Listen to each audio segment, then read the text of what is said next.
in this presidential race, violent crime in the U.S. Tonight, the FBI reporting a dramatic drop in violent crime. The latest numbers from 2023 showing murders down more than 11%. The FBI says it's the biggest decline in decades. Here's Pierre Thomas. Tonight, the FBI recording dramatic declines in violent crime, especially murders, which saw the biggest drop in decades. Murders down in 2023, a stunning 11%.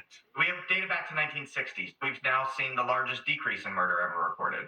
The new numbers, which are actual crimes reported to police and which cover 94% of the American population and all major U.S. cities, come as crime has been hotly debated on the campaign trail. You can't walk across the street to get a loaf of bread, you get shot, you get mugged, you get raped, you get whatever it may be.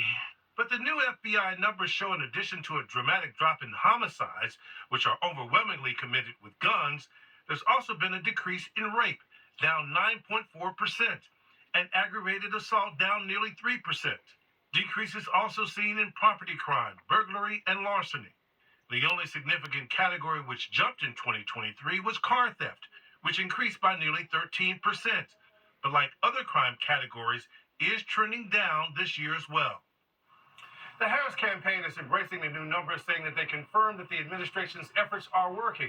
But the fact remains the U.S. is far more violent than other major powers, and crime remains a significant issue for many voters, David. Pierre Thomas, live in Washington. Pierre, thank you. Next tonight here, a $100,000 reward now offered for the gunman behind a mass shooting in Birmingham, Alabama, killing 4 and wounding 17 over the weekend. The gunfire erupting late Saturday night outside a lounge just minutes from the University of Alabama at Birmingham. Video showing multiple victims on the ground. Tonight, the 4 people killed now identified. Police say this was a targeted, isolated attack. The suspects possibly paid to kill one of the victims.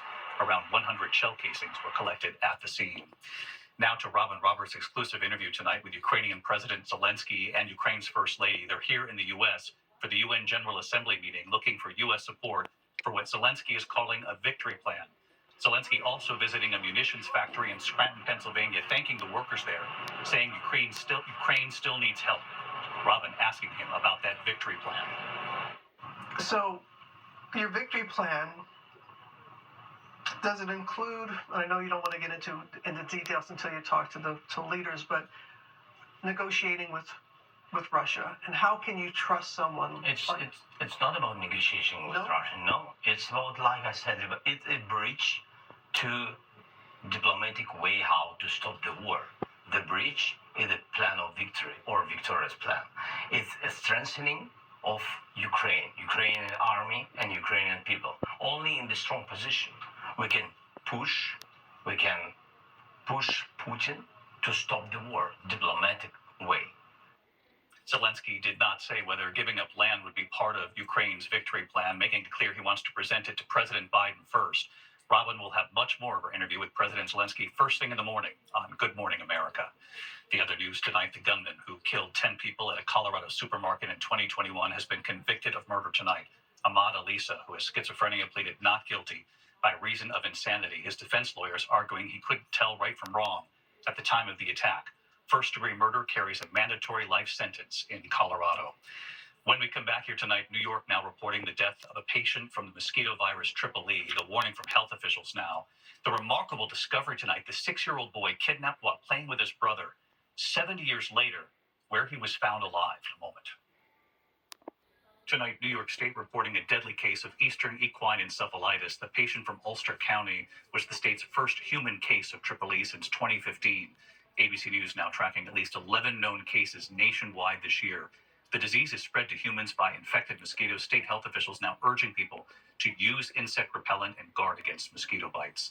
A kidnapping mystery solved after more than 7 decades tonight. 6-year-old Luis Albino playing with his brother in West Oakland when a woman lured him away from a park. That was in 1951.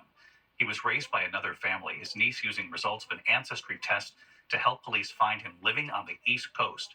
He's a retired firefighter and veteran now reuniting with his family. When we come back, the